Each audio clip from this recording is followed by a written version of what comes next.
chamo vocês aqui Alexandre Magno, meu mentor, o responsável por isso tudo aqui, o cara da neurociência Oi. aqui na América Latina, o maior pesquisador de neurobranding, neurodesign, né? Na América, me corrige.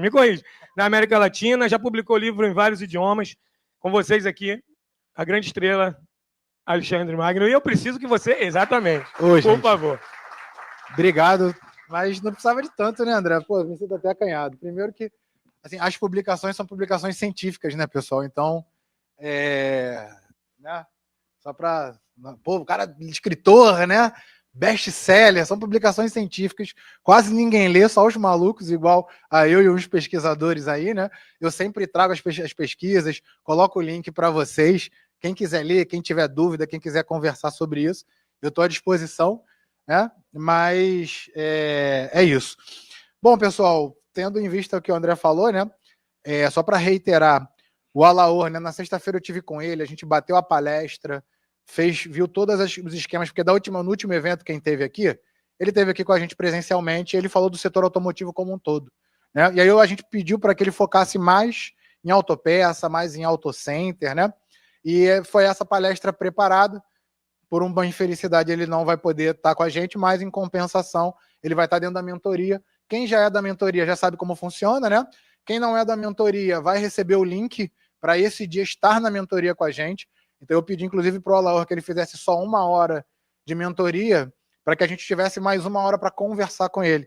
Como ele é o executivo responsável por novos negócios de softwares na América Latina, é muito importante que vocês tenham esse contato com ele, esse feedback, né? E quem teve no último evento já conversou com ele pessoalmente. Inclusive, a gente vai liberar também a palestra do último evento para vocês. Bom, como eu vou me apresentar um pouquinho aqui, deixa eu ver se aqui está funcionando. Tem que fazer alguma coisa aqui, Cícero? Opa, foi. Deixa eu ver se ele está funcionando direitinho, porque senão a gente vai ficar toda hora chamando o Cícero, coitado.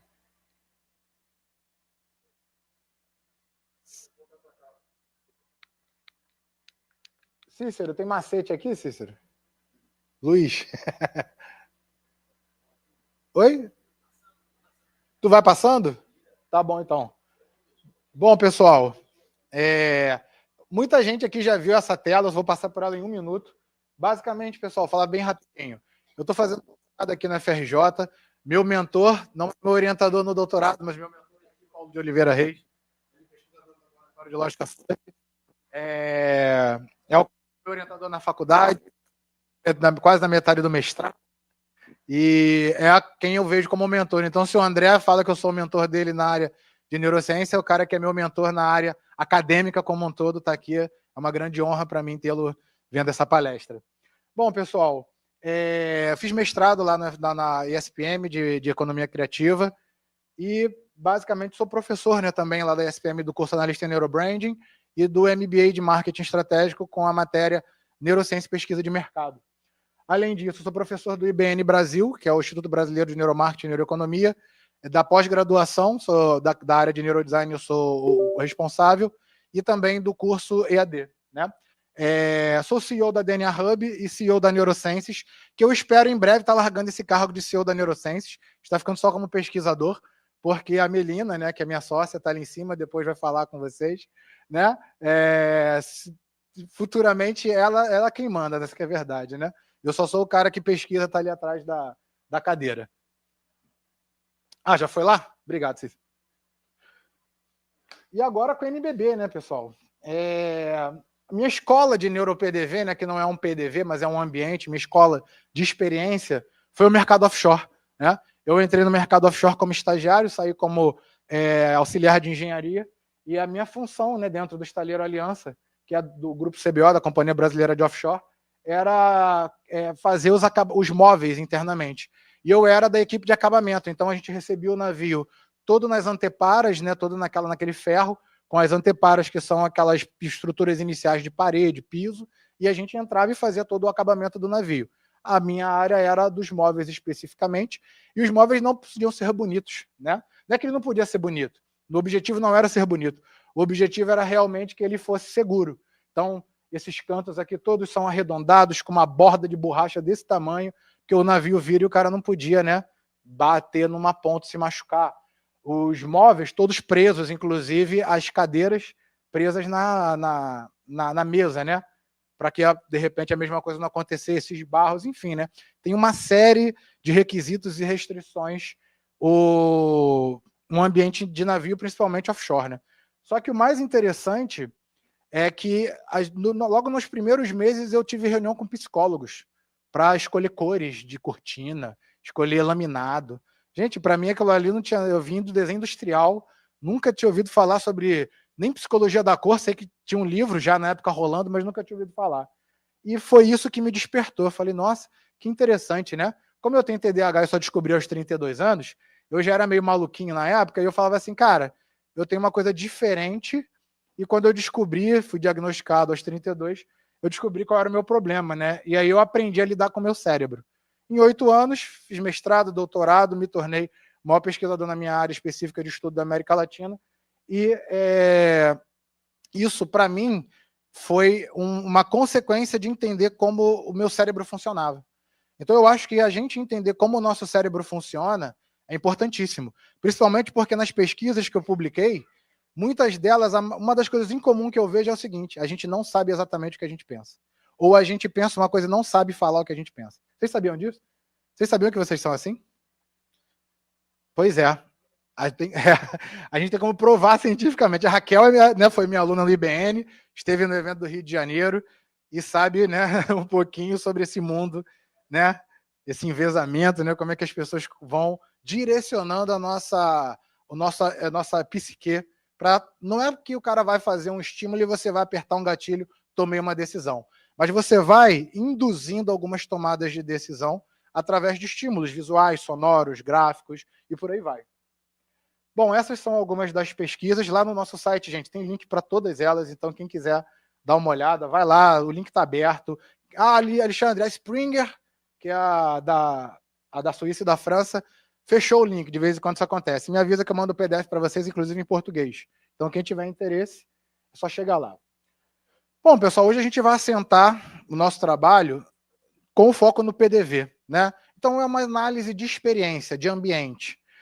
Para isso, eu trouxe vários estudos científicos, várias pesquisas, e para não ficar colocando toda hora o nome das pessoas embaixo, né, o crédito embaixo, para você também não ficar poluindo toda hora a apresentação, no último slide eu coloquei as referências. Então, todos os artigos utilizados, todos os livros utilizados estão lá. Então, se em algum momento você ficou, pô, legal isso daqui, eu queria saber um pouco mais, fica tranquilo que no final tem todas as referências e vocês vão receber esse material também. Bom, para a gente começar, né, ambientes de varejo otimizados podem elevar as vendas de produtos automotivos em até 30%. Bom, pessoal, quando vocês forem depois lá no NeuroPDV, vocês vão ver que tem algumas diferenças, né? Principalmente quem está acostumado a ir em PDV de oficina, né? Coisas assim, lojas que não são tão cuidadas, que não é o exemplo da grande maioria de vocês. Só de vocês estarem aqui, vocês já são um grande diferencial. Vou falar, no final eu falo o porquê, para não ter spoiler, né? Mas, basicamente, uma loja limpa, com os produtos todos organizados, com a musiquinha ambiente legal, com um cheiro bacana, né? Com um aspecto que tenha a ver com o posicionamento da marca, né? Sei lá, que a minha empresa é sofisticada, de repente não vai ter uma madeirinha. Não, mas a minha empresa é uma empresa que, por mais que seja sofisticada, ela está entrando em todos os conceitos naturais de sustentabilidade. O ser humano está muito estressado, né? Então, quem já leu alguma coisa sobre neurociência e sistema nervoso parasimpático, que é o sistema do relaxamento, sabe que madeirinha, plantinha, né, essas coisas ajudam. Ambientes espaçosos, isso ajuda a deixar a gente mais tranquilo. Então, se aquele ambiente seu que você trabalha todo bagunçado, o estresse já começa aí, né?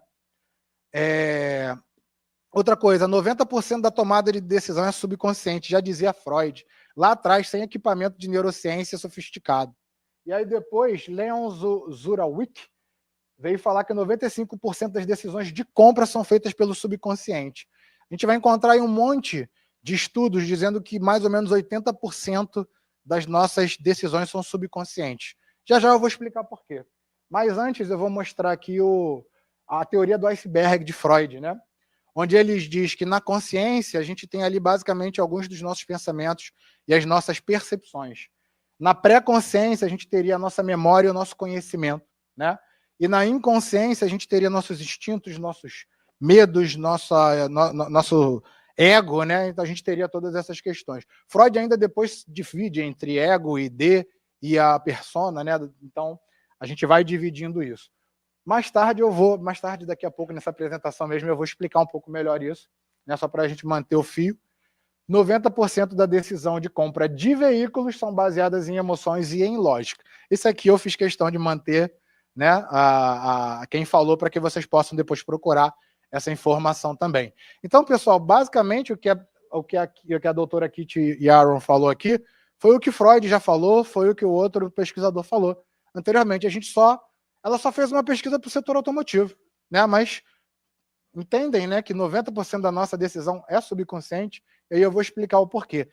Não é que estamos afirmando que 90% é subconsciente. As pesquisas demonstram, elas indicam, né? A gente tende, hoje, atualmente, a entender dessa maneira. Pode ser que amanhã a gente faça uma outra pesquisa e descubra outra coisa, né? Há um tempo atrás a Terra era plana, tem gente que acha até hoje, né? Tem outras questões que antigamente eram de uma maneira e hoje são de outra maneira. Então a gente vai mudando à medida que as pesquisas vão avançando. Outra coisa interessante, o consumidor moderno busca mais do que produtos, ele busca experiências que alimentem a sua identidade. Se a gente for dar uma olhada em como que a economia evoluiu, a gente vem de uma economia onde a terra era importante, eu precisava de terra, precisava de espaço, né? Tudo era feito ali, gado, construções, então eu precisava de terra. Depois eu comecei a precisar de produtos, né? A gente tinha as commodities. Depois das commodities, a gente passou a ter o produto já meio que delivery, né? Então a commodity, alguns anos atrás, a gente ia no armazém e comprava o café ainda no saco, né? Na saca. Agora você dificilmente acha um lugar que venda dessa maneira, né? Hoje a gente prefere o delivery do que ir lá comprar o café na saca. A gente não quer nem sair de casa, prefere que as coisas cheguem em casa. E aí isso traz a gente para a economia da experiência. Já que eu não quero sair de casa para fazer compras mais, eu só vou sair se eu tiver um bom motivo. Se eu tiver algo que seja extremamente importante, ou que eu não tenha como pedir no delivery, né? E aí, para fazer com que eu saia de casa, é interessante que eu tenha uma experiência que possa cativar essa pessoa. E para a gente, a primeira regra, né? Para a gente criar uma experiência que possa ser memorável, não estou dizendo que ela é boa ou ruim, que ela vai ser memorável, quanto mais sentidos a gente tiver envolvendo, melhor. Por quê? O sistema límbico, que onde tem parte da memória, que hoje há 2 semanas atrás saiu uma pesquisa nova mostrando que a gente tem áreas de memória em neurônios por todo o corpo, né? Porque o nosso sistema nervoso ele vai se estendendo por todo o corpo. Então, saiu uma pesquisa 2 semanas ou 3 que demonstra essas outras áreas de memória, né, nos neurônios espalhados. Fora isso, no nosso cérebro mesmo, não é só o sistema límbico que guarda memória. Várias áreas do nosso cérebro guardam memórias. E, inclusive, cada córtex, né, cada parte do nosso hardware que pega um sentido, córtex occipital, a visão, né, aqui o temporal, a audição e aí por diante, cada área do cérebro que filtra um dos nossos sentidos também tem uma área de memória. Então, isso significa que se eu estou vendo alguma coisa, eu estou gravando em um canal visual. Se eu estou vendo, ouvindo, sentindo um cheiro, tomando um cafezinho, batendo um papo com o vendedor, né? De repente comendo um chocolatinho, significa que eu tenho vários sentidos sendo envolvidos, eu tenho uma experiência multissensorial. Portanto, eu estou gravando essa experiência em pelo menos 4 ou 5 canais. O que isso significa? Que quando o meu cérebro estiver rastreando o mundo ao meu redor e eu ver um estímulo que tem a ver com esses 5 canais, pode ser que eu me lembre da sua marca. Então, olha como é importante ser multissensorial. Quanto mais estímulos, mais gatilhos eu estou implementando ali na mente do consumidor. E aí, quando ele vê algum gatilho desse no mundo, ele pode se lembrar da minha marca, né? Quanto mais disponibilidade cognitiva ele tiver, mais ele vai se lembrar. A gente vai falar de disponibilidade cognitiva já já. E uma outra questão, né, da experiência é que ela tem que se alinhar com a sua identidade. Hoje, a gente está na economia da experiência aqui no Brasil. Mas se a gente for para outros países, a gente já está na economia da transformação. Não que o Brasil não esteja na economia da transformação, mas eu acredito que poucos de vocês tenham ouvido falar ou já estejam implementando a economia da transformação. O que é a economia da transformação? Eu não vendo uma peça. Na verdade, eu estou vendendo a possibilidade do seu carro, de você fazer uma viagem com a tua família, de você fazer alguma outra coisa. E aí, o que a economia da transformação tem? Só um e-mail? Só um anúncio na internet? Não. Quando o cara vai no teu PDV, tem lá um QR Code, ele pega o celular e abre a peça expandida, ou abre uma página para falar mais sobre aquela peça, você não tem como botar todas aquelas informações e nem o cara vai querer. Imagina, botar um livro do lado de cada peça, um catálogo, ninguém quer, né? Mas se você botar um QR Code para o cara que está ali interessado em saber um pouco mais sobre aquela peça técnica, né? Ou sobre a aplicação, ou um videozinho no YouTube mostrando como eu vou aplicar, poxa, isso facilita muito a vida e vai criar uma experiência que transforma, ou seja, eu vou, tenho uma experiência, vejo como aquilo funciona e agora eu sei aplicar a peça, eu sei colocar, eu sei como ela funciona. Isso é uma economia da transformação. Ah, Alexandre, achei que era uma coisa muito bicho de 7 cabeças. Não, a economia da transformação está baseada em ensino, em educação, em você aprender alguma coisa enquanto tem uma experiência, né? Aqui é um exemplo, né, de um auto center. Isso daqui é o seguinte, pessoal. Toda a minha matéria de NeuroPDV, todos os meus artigos, eu coloquei no chat GPT, criei um assistente virtual. Você já conhece, quem faz mentoria, já viu várias vezes a gente criando assistente virtual na mentoria. E basicamente eu pedi para que ele fosse fazendo. Tem várias imagens, porque ela não mandava a imagem que eu queria logo de cara, então eu tinha que fazer ajustes, né? E depois, se vocês quiserem, eu mando uma pasta com todas as imagens que foram criadas nessa apresentação. Como o nosso tema hoje é IA, eu fiz questão de que as imagens fossem criadas com a IA, com o assistente virtual, para que a gente tivesse, né, totalmente imerso no tema de hoje, não é verdade? Depois vocês vão entender um pouquinho essas coisas que estão aí, né? Por que ele é tão aberto, por que tem esses displays, né? A gente vai entendendo. Outra que boa. Pequenas mudanças baseadas em neurociências podem aumentar as conversões em até 20%. Esse é o Roger Dooley, um dos maiores especialistas em neuromarketing dos Estados Unidos. Ele foi um dos primeiros, inclusive, né? Ele já é bem senhor hoje em dia, mas isso foram algumas pesquisas dele, né? Baseadas em coisas muito simplórias, gente. Estou falando de um display, de um produto em cima, talvez, de um display com spot de luz. Estou falando do multissensorial, do cheirinho da loja, né? De você fazer uma imersão ali com o produto. Daqui a pouco eu vou mostrar um sistema para vocês, que vocês pegam ali no celular, coloca a peça de vocês, por exemplo, ou lubrificante, ou até o carro. Vamos dizer que eu tenho um auto center, faço mecânica, né? Faço reforma do carro. Você pode escanear o carro inteiro, pessoal, em 3D, com o celular. Ele fica com QR Code, você pode botar no seu site. Aí você fala assim, pô, vai lá, entra, eu tô mandando pelo WhatsApp, né? Pô, tu não quer essa peça aqui? Dá uma olhada aqui na peça. Aí o cara vai, o QR Code, bota no celular dele e a peça expande na frente dele, pelo celular. Ah, eu quero ver aqui na mesa. Bota a mesa ali, ó, as peças expandem na mesa. Eu quero girar a peça. Pessoal, ferramenta de 100 prata por mês. Imagina, o teu site inteiro, o teu catálogo tem um QR Code com a peça em 3D para o cara ver, né? Olha a experiência, olha o que você está proporcionando para o cliente. Isso aqui é só um dos conceitos, né? Isso aqui é um display interativo. Né? Quem nunca viu hoje em loja, né? Você entra, tem um display. O próprio McDonald's hoje já está tirando um monte de caixa de loja e colocando ali o caixinho interativo, né? As pessoas adoram essas coisas, cara. Fora que tem o seguinte, tem uma galera hoje que não gosta de falar com gente, né? Gente que não gosta de gente, né? Não tem isso hoje? Não é? A maioria hoje eu acho que é gente que não gosta de gente, né? Que não quer falar com gente, né? Só quer falar com bicho. É porque também tem gente que tá tão chata hoje, né? Que os bichos são legais pra caramba, né? Nossos bichos nos amam, faz festa quando a gente chega, né? Então, né? Então a interatividade ali no ponto de venda faz até com que a pessoa goste. Pô, eu procurei, eu fui lá na Centauro do Nova América, porque alguns meses atrás tinha uma tela lá com as roupas de time. Não sei se alguém viu. E você interagia ali, montava a camisa. Cara, eu fui lá só para fazer um vídeo para trazer para vocês. Pena que tiraram. Mas é disso que eu estou falando, né? É de você ter, de repente, ali no seu PDV, um displayzinho interativo, uma tela. Ah, Alexandre, essa tela é cara. Cara, mas quem vai pagar para você R$1.000 por mês, R$300 por mês, R$500 por mês, para botar propaganda na tua tela é a empresa que você compra peça, pô. Igual quando eu fazia com pet shop, pô. Quem dava o brinde para o cliente não era o dono do pet shop, eram os fornecedores que davam o brinde, poxa. Então, sabe, se você tiver um elemento de interação na tua loja, o fornecedor vai pagar por isso, vai dar uma grana, vai dar uma bonificação, né? Comportamento do consumidor automotivo, né? Ali foi só para a gente contextualizar, tá, pessoal? Agora vamos falar de comportamento, né? Decisões de compra complexas. Existem produtos que são extremamente caros e que a gente não faz ideia para que serve, né? Outro dia mesmo eu fui trocar um negócio do ar-condicionado do carro. Na verdade, o ar-condicionado não estava gelando. Aí fui trocar, o cara falou 1.200 e cacetada. Eu falei, porra, que isso, cara? Era só para botar o gás. Ele, não, é porque tu tem um negócio aqui que tá quebrado, que não sei o que, se você não colocar, bababá, senão 2 meses o gás vai embora. Eu fiquei desconfiado, né? Porque, afinal de contas, agora há 2 anos eu sou do setor de vocês, né? Então agora eu já tô ligadaço nessas coisas.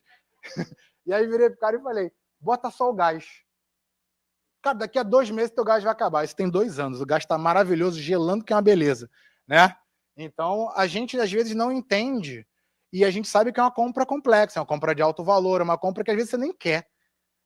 Se eu chegar agora numa loja, de repente, picareta, o cara vai sair com menos 2 mil, 3 mil reais, na verdade, não é assim que funciona? Então, para que a gente tome decisões complexas, a gente precisa principalmente de confiança e percepção de qualidade. Como é que eu vou comprar uma coisa cara de alguém que eu não conheço? Por isso que hoje, às vezes, você nunca ouviu falar da loja, mas o teu amigo te indicou a loja. Isso é um conceito de neurodesign, né? É uma ancoragem de confiança. Teu amigo te indicou. Cara, meu amigo não me indica nada, meus amigos são todos uns pés na bunda. Os caras não indicam nada. No máximo jogam futebol e tomam uma cerveja. Acabou. Então, beleza. O Google, né? Pode ser teu amigo, aquelas estrelinhas do Google, né? Podem ser teus amigos. Entregou o negócio, fez a entrega da peça bonitinho, entregou lá, tá linda.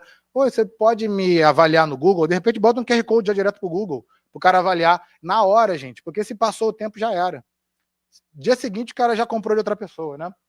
Então, compras de alto valor, como veículos, decisões técnicas, como serviços de auto centers, são ferramentas influenciadas pela confiança e percepção de qualidade. Quanto maior confiança e percepção de qualidade eu tiver, mais eu estou disposto a gastar dinheiro com você. Mesmo que em você seja 3.500 e nele seja 900 reais. Pô, sei lá, não conheço ele, conheço você. Conheço a tua qualidade, já vi propaganda sua, já vi 5 estrelas no Google lá, dele tem 4,5 estrelas. Porra, será que eu vou ser essa meia estrela? Né? Então a gente fica sempre com essa desconfiança. Impacto do meio ambiente e do atendimento. Então, estímulos sensoriais como som e iluminação afetam diretamente experiências em concessionárias e oficinas. Pessoal, todos esses estudos estão nos livros, tá? Que vocês têm acesso no final. Então, quem quiser dar uma olhada, ver de onde veio isso, pode ir lá no livro, ver qual foi o estudo, como é que foi feito o estudo, quem participou, né? Tá tudo lá. Bom, som e iluminação, né, pessoal? Iluminação a gente imagina por quê. Você vai num restaurante todo escuro, ele pode ter um ambiente, mas ele também pode estar escondendo um monte de falhas, né? Numa oficina, num auto center, isso é comum também, né? Imagina, hoje que a gente imagina de oficina é aquela coisa toda suja, o chão sujo, né? O cara sujo, dá aquela escarrada quando vai falar com você, né? Não é mais ou menos assim que a gente imagina? E ainda faz a tua... Quando ele é educado, ele faz assim, né? Te dá o ombro, né? Então, né, pessoal, iluminação, ela vou falar em inglês, tá? Ela deixa um conceito clean, aquela coisa, né? Pô, você entra no escritório todo sujo, todo bagunçado. Fala a verdade, não dá já um estresse na hora que você chega? Pô, se você chega no teu escritório, tá limpo, maravilhoso. A menina da limpeza acabou de sair, o rapaz da limpeza acabou de sair. Tá cheiroso, tá limpo, as coisas estão guardadas na gaveta. Na tua mesa tem o computador, o mouse. Você nunca viu a tua mesa. Hoje que você tá vendo, caraca, minha mesa é azul, cara, nem sabia. Né? Não é assim que funciona? Então, gente, o som também é uma coisa legal. Não é eu adoro o rock and roll, mas tu não vai botar na tua loja, na oficina, um heavy metal, né? É um som tranquilo, né? Um som lá no alto, lá no fundo. Ah, eu tenho uma surf music, eu tenho uma loja da Hadley. Beleza, aí tu bota um surfwear, né? Uma musiquinha, surfwear não, né? Um surf music e tal, mais baixinho, lá uma coisa mais tranquila. Para quê? Para manter a pessoa ali. Se tu eleva o batimento cardíaco dela, deixa ele ansioso, com o cara vai embora da loja. Ele entra na loja assim e vai embora assim, né? Então, quanto mais a gente quer que o cara fique na loja, bota uma musiquinha tranquila. Dependendo do teu público, o público mais velho, década de 80, 90, pô, nostalgia, gente. Música nostálgica é uma delícia. Inclusive, o Netflix já sabe disso, né? Quem não percebeu uma explosão de temas da década de 80 e 90, né? Dentro de filmes, dentro de seriados, né? Isso foi por conta do conceito de nostalgia. A gente, né, o pessoal da década de 80 e 90, que viveu aquele mundo analógico, está com a saudade danada de responder o e-mail com 24 horas, né, de não existir o WhatsApp, que você tem que responder em 30 minutos. Aquele mundo era muito mais legal, pelo menos na minha opinião. Esse mundo é mais produtivo, ele vai acelerado, ele cresce muito rápido, né? As coisas aumentam de uma hora para outra. brinco, no último evento que a gente fez aqui, quem não aproveitou deu mole. Eu saí daqui, inclusive, já tomo com uma filial no Sul, não é isso, Júnior? Uma filial da DNA no Sul. Fizemos campanha eleitoral para um monte de gente. Por quê? Visibilidade que a gente teve aqui. Inseriu tecnologia dentro da empresa, inseriu IA, inseriu neurociência a gente já tinha, né? Mas inseriu IA com a ajuda do Júnior. Cara, e a gente teve uma expansão em 5 meses absurda. Quem não teve essa expansão, deu mole. Eu sei que a suporte está tendo expansão. E nem dependeu da gente, né? Veio para o evento, já tinha desenvolvedor, já tinha um monte de gente, já estava ligada nisso. Outro dia eu falei com o Rafa, vocês estão com 3 ou 4 desenvolvedores, não é isso agora?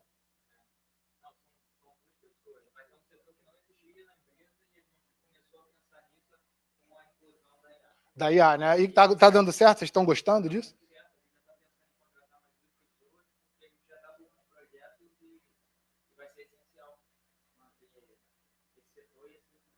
Aí, pessoal, tá vendo? Quem não investe ainda, o que você falaria para quem não investe? Tá perdendo tempo, não é isso? Então, bom, o recado tá dado. Então, pessoal, aqui, inclusive a IA pode te dar até umas dicas, né? para deixar o PDV mais interessante, não é isso? Aqui são só alguns exemplos, né, de estímulos de PDV. Vocês vão entendendo ao longo da apresentação por que esses PDVs são feitos dessa maneira, né? Aqui um outro estímulo de concessionária, né? Um estilo totalmente clean. Você não precisa ter 200 carros um em cima do outro, né? Você precisa ter um de cada que a pessoa possa entrar, olhar, ver, ter a experiência ali, né? Depois eu vou trazer cases também, tá, pessoal? Então, para vocês a gente ver. Então, aqui é um exemplo, né? Música de fundo otimista em auto centers aumentou a satisfação do cliente em 15% em estudos de oficinas dos Estados Unidos. Então, olha que interessante. Sabe aquela música que você bota no YouTube lá, motivadora, né? Alguma coisa do tipo, mas não é, pelo amor de Deus, gente, não é a música de tema do Senhor dos Anéis que fica no final. Pam, bam, bam, bam, bam, dun, dun. Não sei se alguém já tentou trabalhar com essas músicas, né? Cara, daqui a pouco tu nem vê, tu tá com taquicardia, tá com o coração batendo, mas é porque essas músicas são para isso, né? É na hora da guerra ali, do clímax. E aí, se você fica com aquilo ali o tempo todo, você fica nesse ambiente, né? nessa atmosfera. O poder do subconsciente no comportamento do consumidor. Aquele intervalo rápido para a gente falar um pouquinho de cérebro, que às vezes o pessoal não gosta, mas é importante, né? O sistema límbico versus o córtex pré-frontal. Nossa tomada de decisão é basicamente essa: emoção e razão, né? O sistema límbico, ele controla a maioria das decisões emocionais rápidas. Quem conhece Daniel Kahneman, aquele livro Rápido e Devagar, 2 Formas de Pensar, tem o sistema 1 e 2, né? Sistema 1 e 2. 1 mais 1, todo mundo sabe, né? 328 vezes 489 dividido por 3, né? Sistema 2 que vocês precisariam nesse momento, talvez é uma calculadora, né? Mas no mínimo o sistema 2, né? Então, o sistema 1, sistema límbico, emoções rápidas e respostas automáticas, né? Córtex pré-frontal é mais lento, usando apenas para decisões muito racionais. Por exemplo, o sistema límbico, quando eu faço uma informação que converso direto com ele, ela é 3 vezes mais rápida do que uma informação normal. Por que isso? Depois eu vou explicar. Porém, a informação é o seguinte: sabe quando alguém jogou uma pedra em você quando você era criança e você fez assim e achou que era o Homem-Aranha? Então, isso é o teu sistema límbico te dando a informação e fazendo com que você reagisse antes mesmo de pensar, 3 vezes mais rápido. Porque imagina se o cérebro racional fosse tomar decisão. Olha, tá vindo uma... Tomou a pedrada na cabeça, já era, não deu nem tempo, né? Então, o córtex pré-frontal ele só é acionado quando a gente precisa de decisões muito lentas, né? Decisões pensadas. É por isso que alguns neurocientistas falam que a gente não tem livre-arbítrio. Porque hoje, 90% das pessoas vivem no sistema límbico. Você não pensa, você reage, né? Tem até um meme que é uma mulher fazendo assim, né? Que é hoje como a gente vive. A gente não tem tempo de pensar nas coisas, a gente só reage. Então, a gente, sem o poder da racionalização, a gente vira o The Sims. O The Sims, lembra do The Sims, aquele jogo? O boneco tinha 20 mil coisas que ele podia fazer. Aí você ia na geladeira, ele só tem 3. Aí você ia no outro, na TV, ele só tinha 2. Você fala, caramba, o cara tem 20 coisas que pode fazer, mas só deixa fazer 3, 2. É você quando você não usa o pré-frontal. Você só vai usar o que tem na disponibilidade cognitiva, só as respostas automáticas que você já está acostumado. E o seu cérebro faz isso de propósito, para guardar energia. Tadinho, 3,5 kg, 3 quilos, gasta 25% da nossa energia. Imagina, gente. É um gastão. Então, pensar é caro para o nosso cérebro. Por isso que hoje muita gente não pensa, né? Ah, é caro, então não penso mesmo, tá bom. Né? Então, quem pensa se destaca hoje, né? Opa, acho que eu voltei. Ó, vamos lá para a gente entender rapidamente. Tronco encefálico, a área mais antiga do nosso cérebro. Aqui estão os nossos filtros de atenção. Aqui nesse tubo aqui, eu brinco que é o cabeamento do nosso sistema nervoso. Todo o nosso sistema nervoso ele enraiza, né, pela nossa coluna, ele desce, tem um plexo aqui em cima que enraiza para os órgãos superiores e para os membros superiores, um outro plexo aqui embaixo que enraiza para os órgãos inferiores e para os membros inferiores, e tudo volta. Já viu aquele cabo, quando você abre um quadro de energia, que tem um monte de cabo preso por um negocinho? Esse negocinho é o nosso tronco encefálico. Todos os cabos passam aqui dentro. E aqui dentro tem um tubinho por onde eles passam, chamado sistema SARA. Esse sistema é o seguinte: resolvi comprar um Land Rover verde abacate. Nunca vi na minha vida. Amanhã você vê um. Pô, alguém da minha família ficou grávida. Não vejo gente grávida nem coisa de criança, não gosto. A partir de amanhã você vai ver coisa de grávida e coisa de criança em todo lugar que você for. Sistema... Oi? Não é? O sistema SARA, ele é um filtro do nosso cérebro. Tudo aquilo que depende de uma carga emocional muito grande, que a gente busca com muito afinco, o sistema SARA ele busca primeiro no nosso radar. E olha que interessante, ele é tão pré-atencional que ele vem antes do tálamo, que é aqui no sistema límbico. Lembra que eu falei que o sistema límbico é 3 vezes mais rápido? Imagina o SARA, hein? Sarinha sinistra. Então, o sistema límbico ele tem o tálamo. O que é o tálamo? Vocês não estavam sentindo a blusa no ombro até eu falar que vocês estavam sentindo a blusa no ombro, né? Por quê? Porque o tálamo, ele exclui aquilo que não é importante para a minha atenção, para guardar energia. E aí a gente tem o neocórtex, que é essa área enrugada, né? É a casca por fora assim, né? Essa área que é interna, né, do sistema límbico. O neocórtex ela é a casquinha. Então eu brinco que a casquinha ela é muito o sistema de softwares, né, nosso. Então todas as nossas memórias, aquilo que a gente gosta, tudo isso vai ser gravado no neocórtex. E o córtex pré-frontal é o gestor da parada toda. Todas as informações são processadas no cérebro todo e o pré-frontal toma a decisão, né? Então, por que isso acontece? Vamos ver como é que isso acontece. A gente vê 5.000 marcas por dia. Então, ali, ó, um monte de marquinha ao redor do nosso cérebro. Ah, Alexandre, tudo em anúncio? Não. Tem um monte de marca que você vê no banheiro, você vê na cozinha, você vê quando vai na rua, vê um outdoor, né? Por aí vai. 362 delas estão sim em anúncios. Anúncio na TV, anúncio na internet, né? E por aí vai. Nos recordamos de 12 no fim do dia. Então, vi 5.000 marcas, 362 anúncios, lembro de 12 no fim do dia. Depois de 10 dias, só lembro de 8.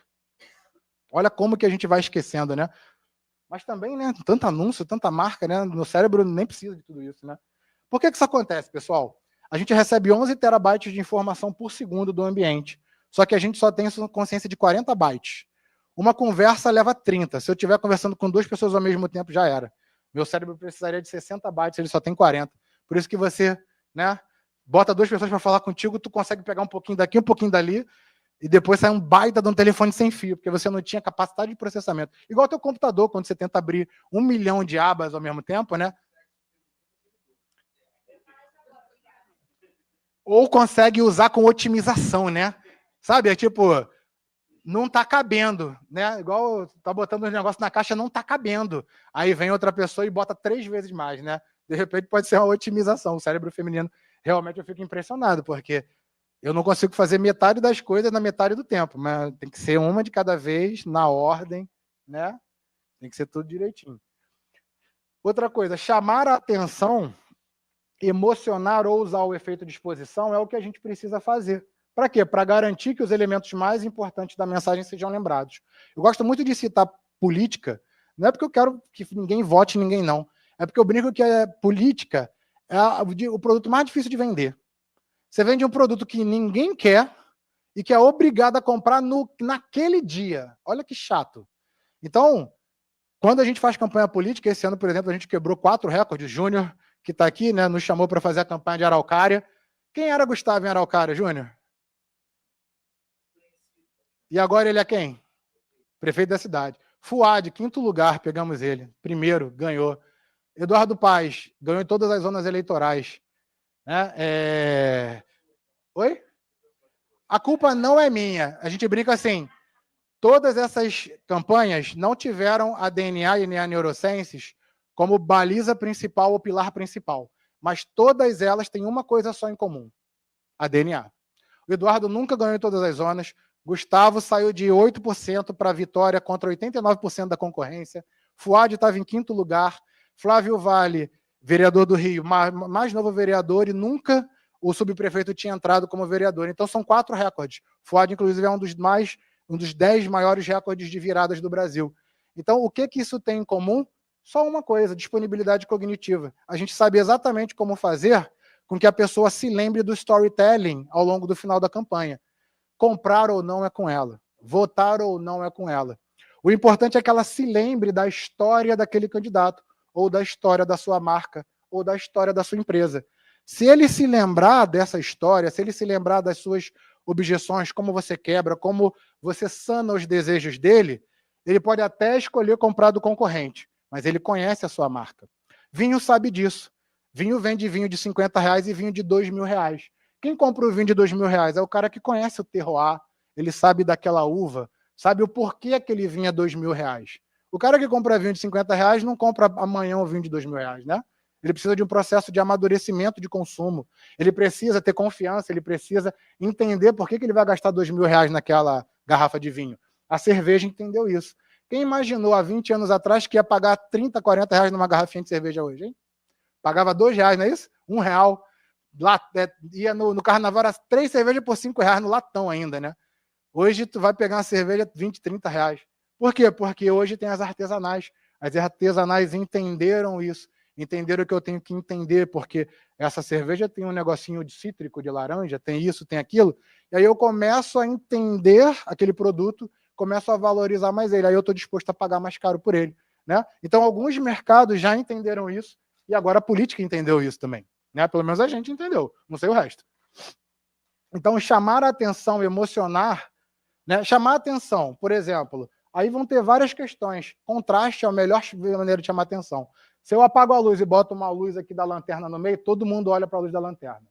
Se aqui é uma tela preta e eu coloco uma bola branca, todo mundo olha para a bola branca. Se está todo mundo parado, estátua, e de repente alguém se mexe, todo mundo olha para quem está se mexendo. Então o contraste ele é o principal filtro de atenção do ser humano. Então por isso que eu botei uma brincadeirinha ali em cima. Então chamar a atenção é o principal. Por isso que a gente vê um monte de meme hoje na internet, o cara cai do sexto andar e do nada, pum, cai na loja de autopeça, né? Ô, eu vim comprar aqui, Gregório, essa peça contigo e tal. Por quê? Porque o fato do cara estar caindo chama a atenção do sistema límbico. Pô, o cara vai morrer, será? E aí chamou a atenção, daqui a pouco entra a propaganda. Então você já cumpriu o primeiro quesito, chamar a atenção. Emocionar é difícil pra caramba. Emocionar, você tem que usar um neuro-PDV, você tem que entender a emoção do cara para poder construir uma propaganda emocionante, né? Coca-Cola adora fazer isso, mas a Coca-Cola tem um centro em Harvard que faz análises neurais de todas as propagandas dela, né, pessoal? E a outra questão é o efeito de exposição. Como é que a gente faz? Pô, como é que tu emociona? Alexandre, tu emociona com política? Não, não emociono. Só trabalho efeito de exposição. Cada item que eu tenho que passar do meu storytelling tem que passar no mínimo 4 vezes para aquelas pessoas. Ou seja, você faz um anúncio e aí tá vendo lá a frequência 2, não tá na hora de parar.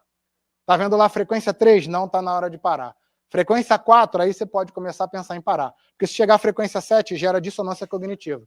É aquele anúncio que o cara fala assim, puta, não aguento mais ver esse cara. Puta merda, não aguento mais ver esse cara. Então, bateu em 4 é o mínimo.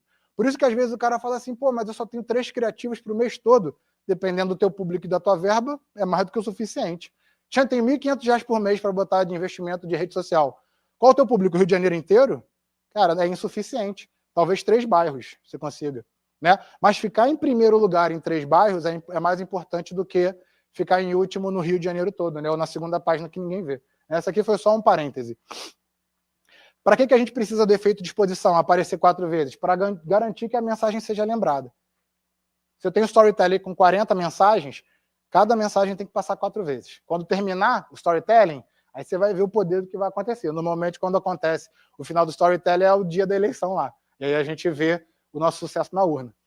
Se possível, todas as opções anteriores. Então, que eu trabalhe atenção, emoção, disponibilidade cognitiva, né, que é passar várias vezes o efeito de exposição.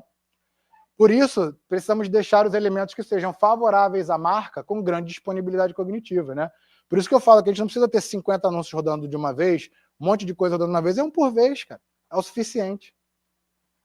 Ou seja, estejam frescos na memória do consumidor. Outra coisa, Alexandre, mas na rede social a gente consegue testar 10 anúncios ao mesmo tempo. Beleza, testa os 10 para ver qual é o melhor e depois só precisa focar em um, né? O impacto das emoções na decisão de compra. Estudos com fMRI mostram que anúncios com histórias emocionantes ativam mais áreas do cérebro associadas à memória do que anúncios com foco em dados técnicos. Então, pessoal, quando a gente começa contando uma historinha, isso atrai a atenção da gente. Bom, a gente vou voltar aqui um segundo. Quando a gente estava lá na Idade das Cavernas, né, que pela primeira vez botava o foguinho ali, a gente tinha uma fogueira, e pela primeira vez a gente assou uma comidinha no fogo, o que isso aconteceu? Quando a gente comeu aquela comida cozida, ela ficava menos tempo no estômago. Ela conseguia gerar mais energia com menos gasto de energia. A gente tinha mais tempo, né, com energia para ficar no dia a dia. E aí, quando a gente chegava na caverna de noite, tinha uma fogueirinha lá, pô, não precisava dormir, você precisava conversar. E aí, ali no como é que foi teu dia hoje, hein?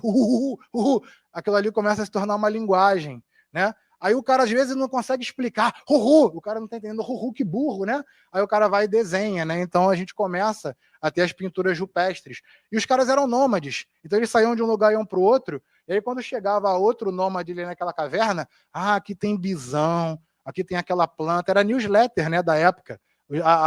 Até porque se a gente pegar no mapa, essas cavernas, né, as primeiras cavernas, o conjunto mais antigo, eu esqueci, que vai até Lufrux, na França, Lucrux, alguma coisa assim, que é uma das cavernas da escola, né, que a gente aprende na escola de pictogramas, né? Os caras tinham um circuito ali que eles andavam, né? Até por conta das estações. Então, a gente sabia meio que eles iam usando a casa um do outro ali, né? Como nômades. E aí o que acontece?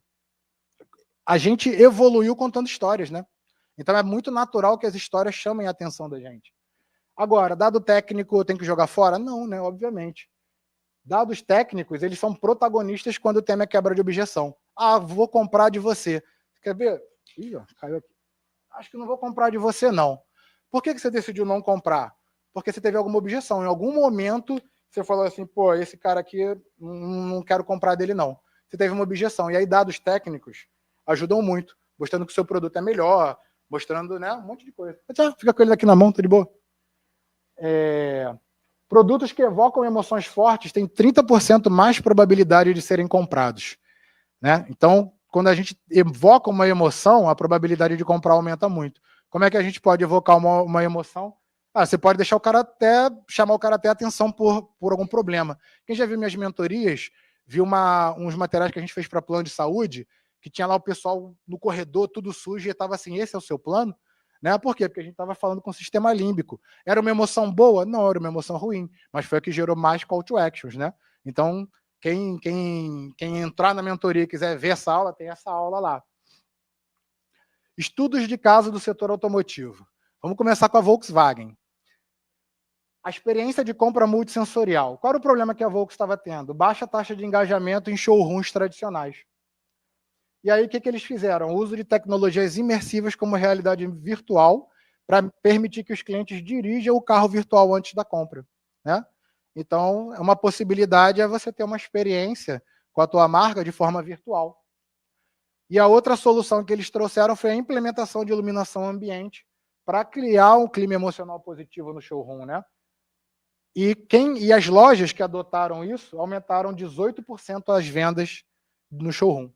Então, aqui é um exemplo, né? Esse aqui é o showroom real e ali é o showroom virtual, né? O PDV virtual e o PDV real. Então, a pessoa podia visitar o PDV e quem tiver um RV, né? Pode ainda dirigir o carro, digamos assim, ali pelo RV. Então, ter a experiência, né, de estar dirigindo, de ver ali o cockpit, ver como funciona. Outro case é Bridgestone e a percepção de confiabilidade. Problema. Os clientes perceberam os produtos da marca como caros em comparação com concorrentes. Solução. Eles reformularam o design da loja para destacar prêmios e certificações, evocando a confiança. Inclusive, no site da Bridgestone, tem uma área só para destacar os prêmios e certificações que eles têm, né? Justamente porque eles precisam embasar que, por mais que o produto deles seja mais caro, é um produto de maior qualidade. E aí, como é que eles vão provar isso? Como é que eles vão quebrar a objeção? Será que o teu produto é de maior qualidade mesmo? Como é que eles vão provar a objeção? Com os prêmios e certificações, né? Então, solução, reformulação do design da loja para destacar esses prêmios, evocar confiança, e treinamento da equipe de vendas para usar uma linguagem focada em segurança e durabilidade. Então, a forma como o vendedor fala, né, o foco que ele tem que ter, né, qual é a âncora que ele tem que usar, era justamente essa. E o resultado, aumento de 12% no ticket médio e aumento também na retenção dos clientes. Aí ele não me deu os dados, por isso que eu não trouxe para vocês, dado de retenção. Outro case, Goodyear e otimização de PDVs. Layouts desorganizados em lojas de autopeças dificultavam a decisão de compra. Isso aí vocês vão ver lá em cima no NeuroPDV, né? Layout desorganizado. E um layout organizado. E aí eles usaram o eye tracker, né? Aquele óculos que faz a leitura do que você está vendo, para mapear os locais que chamavam mais a atenção do cliente. Aqui é só um exemplo, tá, pessoal? Isso aqui não é do estudo, que está lá no livro, isso aqui eu peguei só para mostrar para vocês. O que é uma visão do eye tracker, né? Você tem como se fosse um vídeo, só que ele mostra em vermelho onde você mais olhou, em amarelo onde você olhou mais ou menos, e em verde, basicamente, onde você navegou. E olha que interessante, né? No meio todas essas embalagens do cantinho, a gente vê que chamou mais atenção nas 4 pessoas. Então é para isso que serve o eye tracker, para a gente poder entender como o meu produto se destaca no ponto de venda. Será que quando o meu produto está com um monte de outros produtos, de concorrentes ou até produtos meus, né, de outra linha, será que eles canibalizam um ao outro? Será que um concorrente tem uma embalagem muito melhor que a minha e acaba, na hora que o cara bateu o olho no PDV, ele já prefere a embalagem do meu concorrente de cara? Será? Né?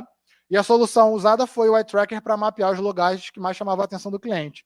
E aí depois a reorganização do PDV com produtos premium à altura dos olhos e o uso de displays dinâmicos, né? Então aqui é só um exemplo, né, de como teria sido uma loja da Goodyear. Então a questão dos produtos premiums à altura dos olhos, né? Pessoal, imagina você vai numa loja e vê um produto de R$5.000 na prateleira lá de baixo. Se bobear, você nem vê. Concorda? Você está passando para procurar uma parada. Na loja, você normalmente olha o que está na altura dos seus olhos.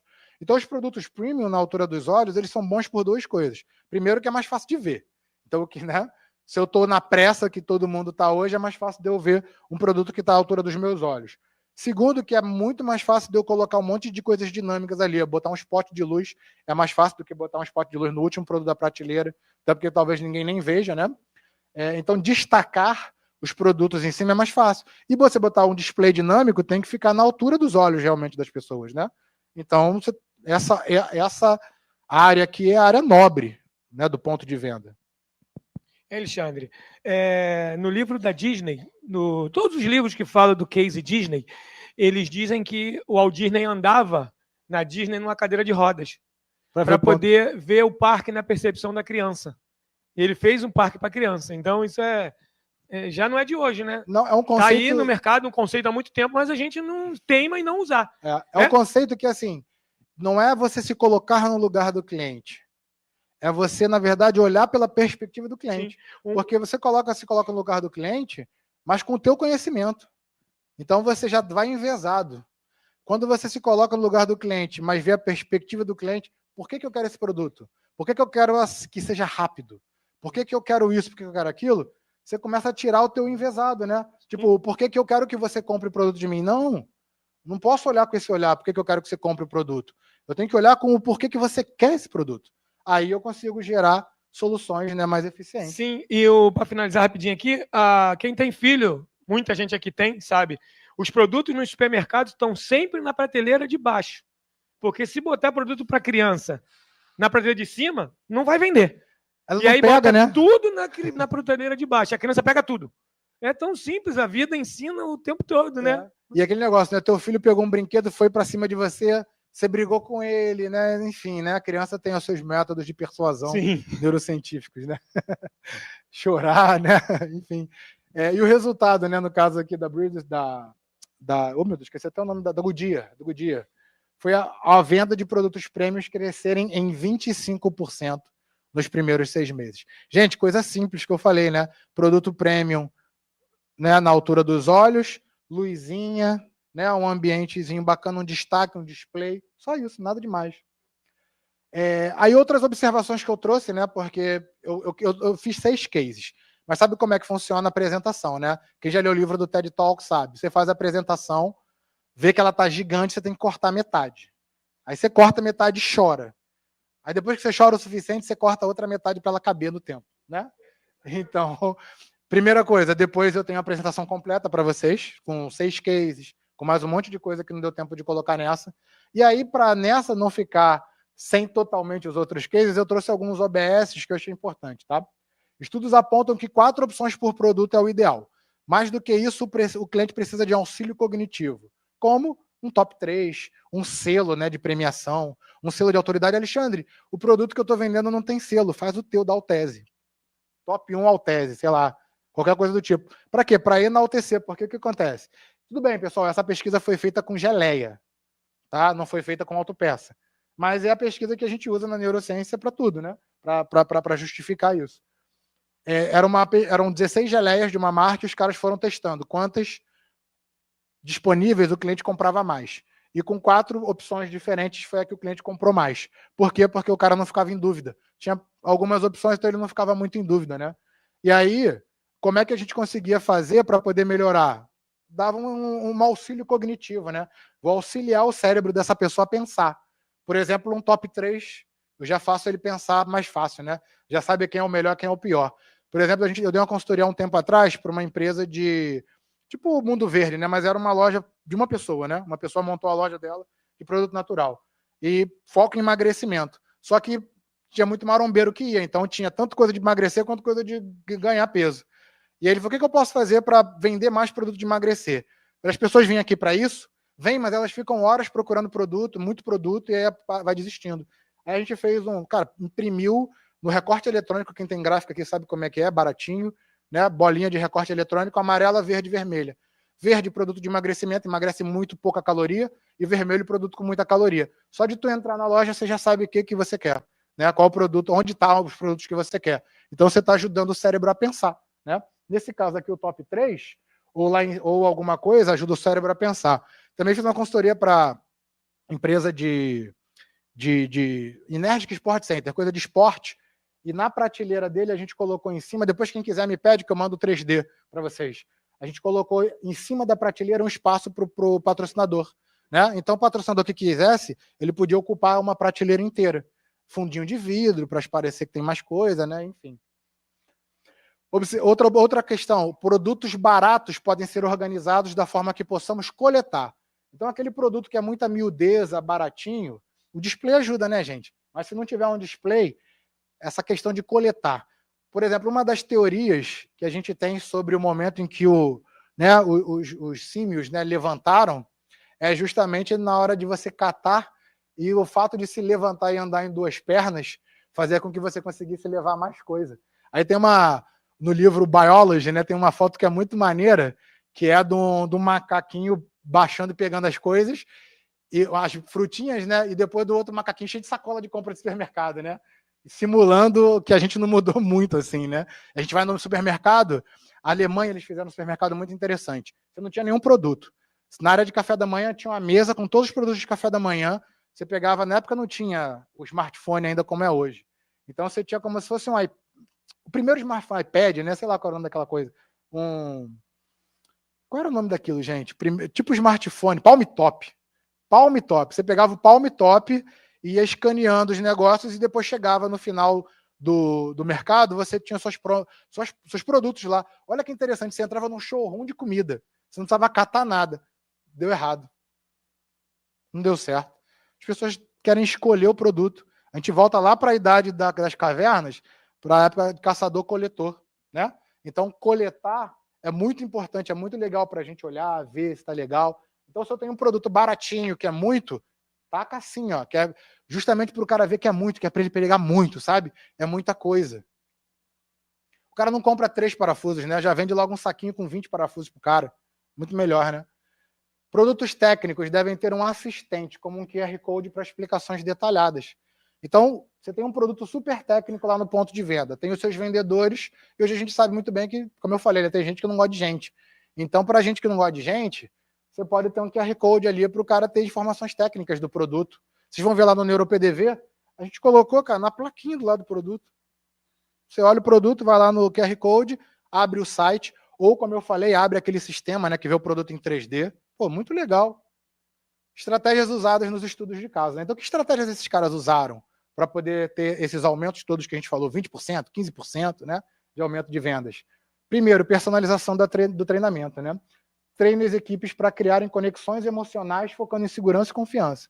Né? Então, não é o treinamento convencional que você vai ensinar o cara a ser empático e ter prestatividade. Isso aí ele já sabe, né? Vocês já treinaram ele para isso. É treinar para ele criar conexões emocionais, segurança e confiança. Quem viu aquele filme eu esqueci o nome do filme, eu sempre esqueço o nome desse filme. Daquele cara do Capitão América, que ele é de uma indústria de remédios nos Estados Unidos. Tem no Netflix, filme super bacana. Depois, se quiserem, me perguntem também, que eu cato e mando para vocês. Cara, para eles se tornarem a empresa top 1 de medicamentos dos Estados Unidos, alguns executivos levavam o cachorro. Pra vocês terem uma ideia, tudo bem que o americano é meio maluco, né? Mas os caras levavam o cachorro do médico para passear, cara. Por quê? Porque o cara passava 4 milhões por semana em receita do remédio que eles vendiam. Então, a pessoa que estava responsável por ele, o que você precisa? Não preciso de nada, me diz o que você precisa, porque eu preciso te ajudar. Cara, eu não tô sem ninguém para passear com o meu cachorro. Ah, é? Então eu vou... Aí no filme aparece a mulher de salto passeando com o cachorro do cara. Os americanos, como eu falei, eles são meio malucos. Mas, cara, o que eu tô querendo dizer aqui é criar conexão emocional. De repente, saber o nome do cara, saber o time do cara. Outro dia eu encontrei com um amigo meu, eu nem sou vascaíno, eu sou flamenguista. Olha, imagina para um flamenguista fazer isso, né? Aí encontrei um amigo meu, filho dele, cara, esqueci o nome do filho dele agora, qual é o nome do filho dele? Bom, se o cara é vascaíno roxo, o filho dele deve ser vascaíno, né? Fala, vascaíno, e aí, como é que tá? O moleque falou comigo, bateu, não sei o quê. Cara, criar conexão emocional. Não sou vascaíno, não sei o nome do moleque, mas estava lá, batendo na mão dele, abraçando ele. Criar uma conexão emocional com ele. Segurança e confiança. Aí na hora que você vai vender, por que o produto é melhor e esse produto aqui não é tão bom quanto aquele? Porra, cara, mas é o meu produto. Cara, mas tu vai mentir pro teu cliente? Ele vai comprar uma vez, acabou, nunca mais. Depois ele vai na loja do vizinho. Otimização de ambiente, né? Usar luzes direcionadas, displays interativos e estímulos multissensoriais. Então, aqui eu botei um exemplozinho, né, de uma área do cliente com cafezinho e tudo mais, né? Depois vocês vão ver o quanto que é um absurdo que o café ajuda a gente a fechar a venda. Quando eu vi o dado, eu falei assim, não é possível. Eu tive que ler o artigo para poder botar aqui para vocês, porque eu falei, os caras vão falar que é mentira. Então eu peguei o dado, peguei o artigo, botei aqui para vocês verem. Aposte na tecnologia. Então, experiências como realidade aumentada, realidade virtual, podem aumentar a percepção de valor. Então, a gente falou agora do sistema que eu vou mandar para vocês, 100 pratas por mês, cara. Faz um teste. Escaneia ali 3 peças, 3 produtos e manda para o cliente, manda para um comprador de outra loja para ver o que vai acontecer.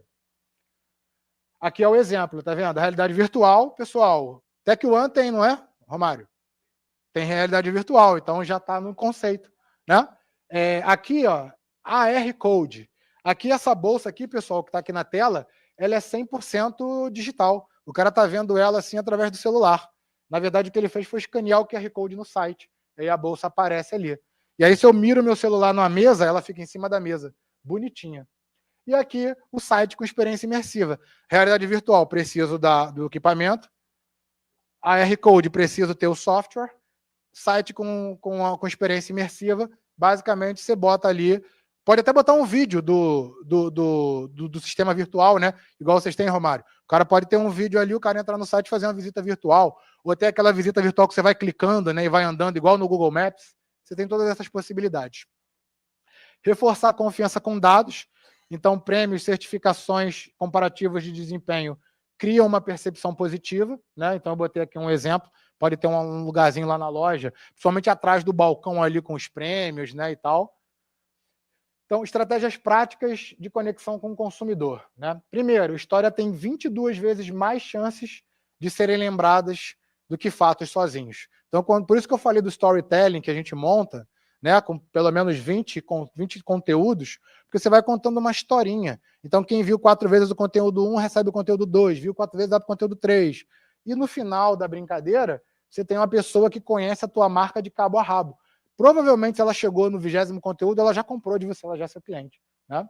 Aqui um exemplozinho de uma loja da Tesla com já os conceitos de NeuroPDV, né? Então, um jardinzinho ali simulando a questão do parasimpático. Mesmo que a Tesla seja uma coisa muito tecnológica, não importa. Nosso cérebro não está nem aí para isso. Nosso cérebro vai querer uma madeirinha, vai querer uma graminha, vai querer um verdinho. E pode estar ali, ó, um jardim, pode ter aquela tela hoje, né? Gente, pode ser artificial, tá?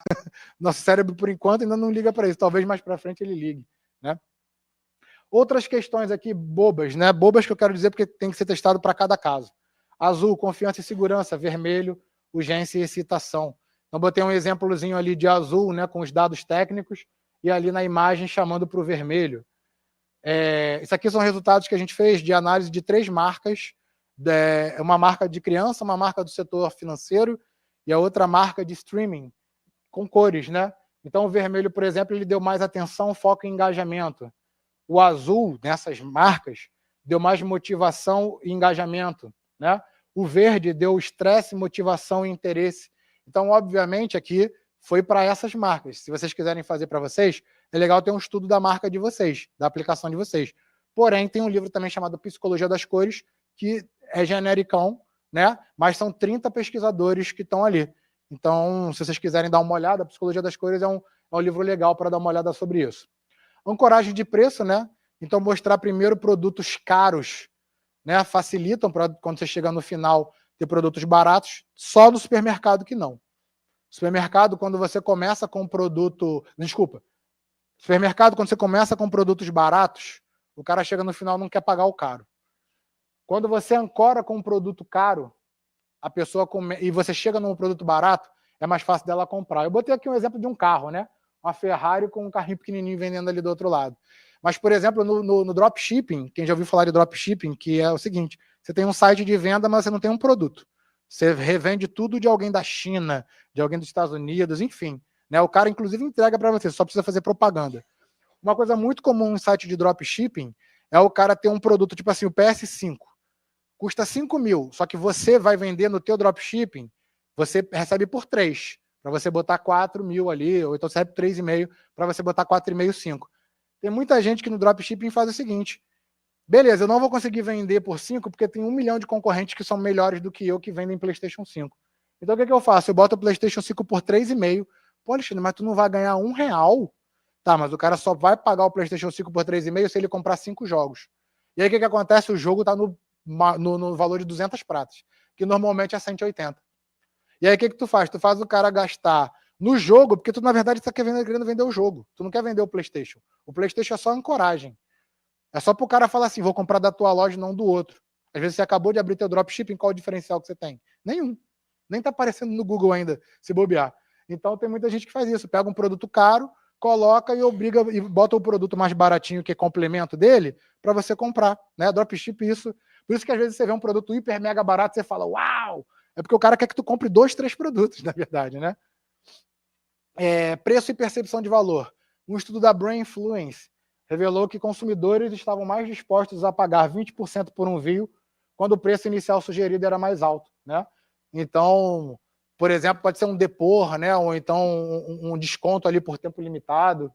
Som. A música aumenta o tempo gasto em uma loja em até 40%.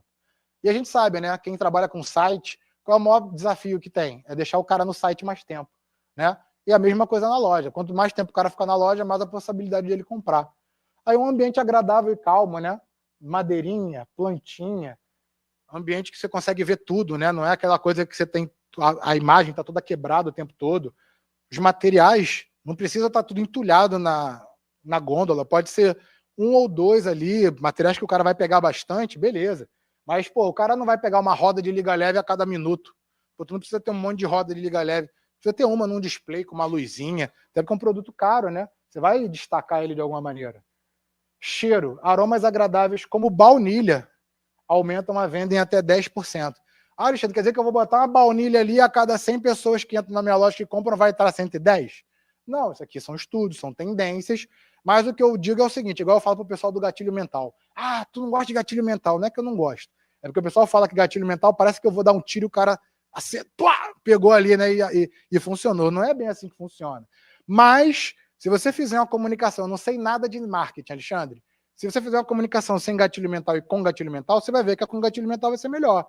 Então, assim, é um conhecimento que não é um gatilho, mas é um conhecimento que vai ajudar. A mesma coisa isso que eu estou falando aqui, pessoal. São estudos que, se você fizer isolados e ficar mensurando ali, pode ser que você não chegue nesse número. Mas eu tenho certeza que se você fizer tudo isso que está aqui, você vai chegar em números maiores. Isso aqui é um exemplo de um ambiente sofisticado e limpo, e aqui um ambiente agradável e limpo. Diferente, sofisticado e agradável. Agradável é mais, né, tranquilão e tal. Sofisticado, ele pode ser imponente, né? Pode ter uma plantinha, pode ter tudo, mas ele é mais imponente do que um ambiente agradável. E o paladar, aí, esse aqui que eu botei o estudo aqui embaixo, pessoal, além de estar lá, porque eu falei, eles não vão acreditar em mim. O cafezinho pode ajudar de 40% a 80% nas suas vendas. Ah, Alexandre, é o cafezinho que está ali na sala e o cara toma sozinho? Não. É o cafezinho tomado com o vendedor, batendo papo, fazendo o processo de venda. Né? O café aumenta o ticket em 50%. Aí. Pesquisas apontam que se o cara ia comprar 15, ele compra 17 por causa do café. Se é 20, ele compra 30. Aí. Óbvio que o café não vai vender sozinho. Não vende mas sozinho. O café é um catalisador, ele é um indutor de vendas. Né? Né? Algo a mais que você vai ter ali, exatamente. Né? Muito legal. Mas tem que ser um café bom, tá? Não vai botar o Pelé, pelo amor de Deus, frio, gente. Como é que é? Fraco, café Pelé não, é 3F, né? Frio, fraco e... O café Pelé? Porra, ninguém trabalha no café Pelé aqui não, né, gente? Pelo amor de Deus. Não, se tá trabalhando, vai dar expulso. Brincadeira. Gente, é muito ruim, desculpa. Passei 2 anos pesquisando café. É o único café que se eu olhar, eu vou embora. Eu olho, tchau, gente, não vou comer aquele café, não. Na minha opinião, brasileiro é o Melita. Na minha opinião. Norte-americano, quem ganhou foi o da Starbucks de notas de caramelo. Mas é por causa do caramelo. O nosso cérebro gosta de gordura, gosta de fritura, gosta de doce. Foi por causa disso. Aqui é um exemplinho, né, de um loungezinho de café que você pode botar. Alexandre, não tem espaço na minha loja. E quem disse que você precisa de espaço? Pode ter uma bancada com café, pode ter um espacinho, ou então pode ter um lounge, topzão, né? Maneiro. Isso aqui parece quem já fez massagem lá no negócio de Buda, lá do Barra Shopping, parece o lounge deles, isso aqui. Conclusão e ação, né, pessoal? Até porque a gente não pode demorar mais muito, que meu tempo já está esgotando e eu tenho uma surpresa para vocês daqui a 10 minutinhos. André, você pode ver lá com o Cícero se o material do final já está no esquema? Conclusão e ação, pessoal. Resumo para a gente fechar. E aí depois, quem quiser, já está liberado o NeuroPDV lá em cima. 10 minutinhos cada um, mas a transmissão está sendo feita para o segundo andar. Então, quem estiver na fila do NeuroPDV lá no quarto, pode ver o que está rolando aqui da janela virtual. Então, não perde nada, tá, pessoal? Oi? Não, as reações não vai ver aqui, vai ver lá, mas tem reação de expressão facial além do... Pode?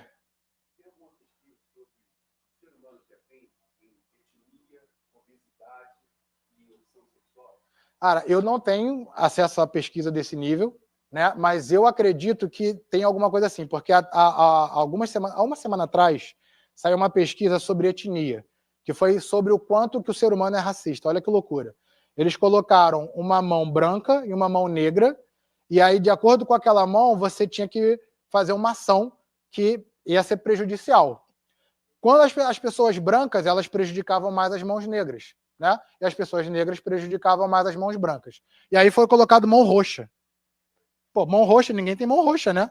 Então, e aí o que aconteceu? A mesma coisa. Os brancos preservavam as mãos brancas e os negros preservavam a mão negra. Então, segundo esse estudo, a tendência é de que exista um tipo de racismo enraizado em todos nós, né? Então, isso pode indicar alguma coisa. Sabe aquele subconsciente? Você fala, não faço isso, mas às vezes você faz, né? Então, pode ser alguma coisa desse tipo. Aí, quando a gente vai para diferenças como um todo, o que acontece? A gente normalmente... você tem 2 questões. Às vezes, eu gosto de coisas que estão em comum comigo. Então, eu prefiro pessoas que se vestem como eu, ou pessoas que gostam do mesmo estilo musical. Isso é o comum, né? A gente se aproximar de pessoas que tenham similaridades com a gente. E aí a gente pode se afastar de que tenham diferenças. Então, isso pode fazer com que eu me afaste de alguém que eu veja como diferente. Agora eu que vou te botar na saia justa. Tem algumas outras pesquisas que indicam que às vezes a gente não gosta no outro que a gente não gosta na gente. Então, às vezes eu tô achando que o cara homossexual ali tá me enchendo o saco, porque na verdade o cara tá no armário. Né? Então, a gente tem essas 2 opções. Eu posso simplesmente me ver diferente daquela pessoa e não entrar no meu grupo, ele não entrar no meu grupo, até porque a gente cresce se adaptando, entrando em caixinhas para entrar em grupos sociais. A gente, quando era criança, pensava algumas coisas. E aí, quando a gente olhou, cara, o que aconteceu com aquele com o meu eu criança? Ele se adaptou. Oi? Ah, sim. Não. Não, aí eu não tenho nenhum estudo, mas eu diria que o vendedor poderia influenciar com certeza de alguma maneira. Legal, isso é bem legal. Uma equipe diversificada onde você possa, até quando a pessoa entra, não digo nem sobre estereótipos físicos só, mas digo sobre outras questões também. Por exemplo, você tem as personas que entram na sua empresa. Eu sei que tem 10 tipos de persona na minha empresa. E aí eu tenho vendedores treinados para cada uma delas. Então, de repente, você está treinado para 3 tipos. Como é, por exemplo, na Gasterne. Só que a Gasterne ela faz isso por língua, né? Então, a Gasterne de Copacabana tem lá a pessoa que fala japonês, chinês e coreano. Quando chega um ônibus de turista dessa estirpe, é essa pessoa que fala. Então, ali na Gasterne é segmentado por idioma, mas você poderia segmentar por persona ou segmentar por alguma coisa desse tipo, né? Também que é legal. Até porque hoje, gente, o nosso mundo é muito diversificado, né? Você pegar um estudo, você vê, por exemplo, lá em Araucária, pô, lá no sul, né? Lugar que, teoricamente, né, o pessoal gosta de dizer que é machão, 19% de LGBTQIA+. Declarado. Fora que não era declarado. E aí a gente tinha que fazer uma proposta para esse público. 20% da população, gente. Vocês entendem? Então, você tem que se adaptar ali ao teu público. Então, o que você falou é perfeito. Treinar para cada persona, treinar para cada estilo, ter vendedores diferenciados entre as suas especializações é legal. Inclusive porque vai ter normalmente, né? Já vai ter o cara que é especialista na parte de mecânica, vai ter o cara que é especialista na elétrica, né? Então você também pode, de repente, fazer uma especialização de personas, né? Então, pontos chaves. As emoções representam alguns dos principais fatores de decisão no mercado automotivo, né? Pequenas mudanças no ambiente de atendimento geram grandes resultados. Aí coloquei um exemplozinho aqui, cara. Pegar uma prateleira que você já tenha no ponto de venda, colocar um QR Code lá com maiores informações do produto, botar o produto talvez em cima da caixa do produto, né? E colocar uma luzinha, um spot. Hoje em dia, você vai numa Madeirama da vida, numa loja de marcenaria, você compra aquele spot que gruda, né? Então, de repente, gruda na gôndola de cima para a gôndola de baixo. Você pode fazer várias coisas desse tipo, né? Emoção é o motor das decisões de compra, né? Então, às vezes, a gente nem está querendo comprar alguma coisa ou compra, ou não sei muito de autopeça, né? Porque eu acho que, ai, que lindo essa luzinha aqui, né? Vou comprar. Não acho que isso, né? Amei esse sensor, né? Puta merda, vou levar para mostrar para meus amigos, né? Só vai porque comprou. Só que, de repente, o cara pode ter um pouquinho de amor, não digo amor, mas o cara, de repente, gosta da sua marca, sabe? Pô, fui atendido lá na Alfa Rio, fui atendido lá na Conquite, cara, de uma maneira que eu acho que eu nunca mais vou comprar esses produtos que tem lá em outro lugar, né? Então, eu acho que isso também vai cativando. Então, às vezes, o teu produto não é quem vai despertar a emoção, mas é o teu atendimento, de repente é o ponto de venda, é a maneira de se comunicar com o público, é o aniversário do cara, ter alguma coisa, o Natal. Tô dizendo para dar produto, nem nada não, mas se lembrar, às vezes já é uma grande coisa, né? Na verdade, é um conjunto de situações que vai fazer isso. Perfeito, né? 1 mais 1 aqui é 3, né? Então, na verdade, você tem que juntar vários pontos para conseguir ter um diferencial mais legal. Aí, novamente, a mesma coisa, né? Pequenas mudanças no design, preço e experiências podem gerar grandes resultados. Então, assim, produtos caros, eles não têm problema de ter preço redondo, principalmente consultoria, coisa do tipo, né? Que é uma autoridade lá do outro lado, ou seja, a maior marca do mercado, não tem problema ter preço cheio. Se não é a maior marca do mercado, mas é cara, é legal ter um preço quebrado. Tipo, 2.287. Por quê? Porque demonstra uma engenharia de preço ali. Não demonstra um chutágoras, né? Demonstra uma engenharia de preço. E produtos muito baratos, aquele R$ 49,90, R$ 39,90, é legal porque parece que ele é mais barato do que ele já é. Não adianta eu botar no motor, né? Meu motor custa R$ 3.999,90. Porra, não adianta nada. Mas um produto de R$ 39, R$ 19, R$ 9,90, R$ 4,90, funciona legal. Outras questões. Consumidores valorizam personalização e conexão emocional. Alexandre, eu não tenho como personalizar meu produto nem nada disso, mas tem como personalizar o atendimento, né? E coisas do tipo.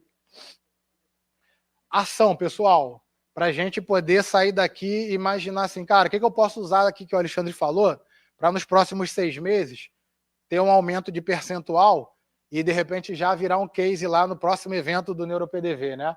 Então faz um cronograma, realiza testes práticos com essas dicas de hoje. Faz isso em 30 dias, depois me conta. Se fizer por 3 meses, eu tenho um desafio. Quem fizer por 3 meses, eu convido para estar aqui no NeuroPDV em abril, que a gente está conversando com 2 gigantes do mercado global para fazer essa experiência. Essa aqui é só para dar um spoiler, né? A gente tentou muito nesse patrocínio com o mercado automotivo, mas é um patrocínio muito grande para a gente poder fazer um NeuroPDV, né? Pra vocês terem uma ideia, de R$100 mil só de implantação do NeuroPDV. Então a gente, no próximo evento, vai acabar indo um pouco para o supermercado, né? Que ali o pessoal foi ali onde a gente arrumou o patrocínio. Mas daqui a pouco a gente vai falar com vocês sobre a IA Autopeças. Lembra que na última vez a gente falou um pouquinho sobre vocês sobre a Autopeças? Pois é, ela já se desenvolveu, né? E a gente demorou tanto para se desenvolver, pessoal, porque a gente teve um grande problema que era o seguinte: a gente não tinha acesso à API de vocês. A gente não conseguia de maneira nenhuma acesso à API de vocês, então não tinha como integrar as coisas com vocês. Só que o mercado de tecnologia, gente, ele não vê barreiras. Quando ele vê uma barreira, ele simplesmente joga um dinamite e explode ela. Então o que a gente fez? Já que o pessoal não quer liberar a API, fomos direto na montadora. Estamos com 2 investidores de montadora e no ano que vem vocês não vão precisar nem pagar em PDV. Aquele sistema de PDV, vocês não vão precisar nem pagar. O próprio IA Automotiva vai ter um sistema de PDV para vocês todo integrado. Então, você quer o chatbot, você quer que responda automático, você quer que tire foto da peça, você quer que já gere orçamento, não precisa nem mais dessa encrenca de integrar com o PDV, porque já que a gente não conseguiu integrar, a gente faz o nosso, né?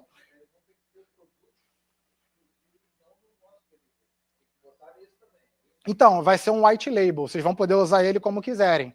Qual é o problema de vocês usarem ele? É igual o Facebook, depois que você usar ele é de graça, mas você vai receber propaganda ali nele, você vai receber também benefícios nele, e também vai ter a integração direta com a gente, que é o que a gente quer. Ah, Alexandre, eu quero ter o meu iFood de autopeças com a IA. Beleza, você pode ter, você não vai precisar de mais ninguém. Você mesmo vai botar igual no iFood lá em cima. Então, inicialmente, provavelmente vai ter por conta de sistema, né? Por conta de capacidade espacial, mas isso é uma coisa que vai se aumentando, né? Por exemplo, há alguns anos atrás a gente fez um sistema de realidade aumentada, não a gente, um cliente fez um sistema de realidade aumentada e a gente propagandeou, né? Ele tinha 1000 logins inicialmente. Então ele vendeu os 1000 logins, fez um upgrade e foi fazendo upgrade. Então a gente não sabe quantos a gente vai ter, até porque a gente está dependendo do investimento entrar para poder desenvolver o sistema white label, mas a IA Autopeças já está no esquema, vocês vão conhecer ela no fim do dia, né? E esse sistema white label, no próximo evento de abril, a gente já quer, talvez estar com ele pronto. Tudo depende da celeridade de receber o investimento e de fazer na prática. Até tu sabe como é que é desenvolvimento, né? Sim. Então, você vai subir, você pode poder ter 2 PDVs, um da tua loja e um digital. Ou, se tu quiser, tu dispensa da tua loja que tu paga, que não tem integração, não tem porta, e fica só com o digital que tu não vai pagar. Só vai pagar o que fizer de transação pelo IA Autopeças. E aí, isso aqui foi um exemplo que a gente colocou. Você não precisa, de repente, vocês têm algumas lojas, né? De repente, você quer treinar, vou testar abrir uma loja lá na Zona Sul do Rio, sem precisar fazer grandes investimentos. A gente está colocando dentro do pacote lojas de autoatendimento. Então, o cara pode comprar, igual você tem a agência do Mercado Livre, a autopeça deixa ali, o cara vai e retira o pedido dele, né? Então, é uma outra possibilidade que a gente está pensando para que a gente possa ter os nossos lojistas presentes em diversos lugares. Tá? Então, pessoal, aqui são as pesquisas, tá? E os livros. Depois, se vocês quiserem, podem dar uma olhada, podem analisar. Todos os dados que eu passei aqui estão nessas pesquisas e nesses livros. Então, esse aqui da Kit Arrow tem muito estudo do setor automotivo. Então, é um que eu... Alexandre, não quero ver tudo isso aqui, quero ver indico da Kit Arrow, o Decoding the Consumer Mind. Esse é o que tem mais exemplos do mercado automotivo. Esse vai ser o que vocês vão gostar mais, eu acredito.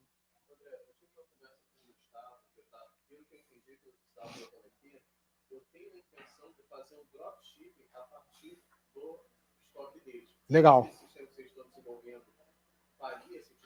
Então, ele vai ter todo o sistema de PDV, você vai precisar continuar tendo site. A diferença que esse sistema tem de online é que ele é um iFood de autopeças. Então, você vai ter, por exemplo, 2 canais. Você pode ter o iFood de autopeças e pode ter o dropshipping também. Você pode tanto cadastrar lá quanto cadastrar no dropshipping. e vai ter as duas lojas, igual qualquer empresa que tem iFood. O cara tem o aplicativo dele, tem o site e tem o iFood, né? Então ele se torna mais um vendedor para você, na verdade. Ele não é um exclusor do restante. Ele é mais um conector e é aquilo, né? Assim como o iFood, parte da grana que fica na empresa é para publicidade. Então, 90% eu diria do valor ali é publicidade, né? Para que as outras pessoas conheçam e vocês tenham cada vez mais capilaridade, né? Bom, pessoal, tem mais alguma pergunta? Porque eu já até estourei aqui, mas eu agora estou aqui fora, então quem tiver dúvida também, quem quiser falar comigo, eu vou ficar rodando o evento agora, ajustando o que for preciso. Qualquer dúvida que vocês tenham também, pode falar comigo.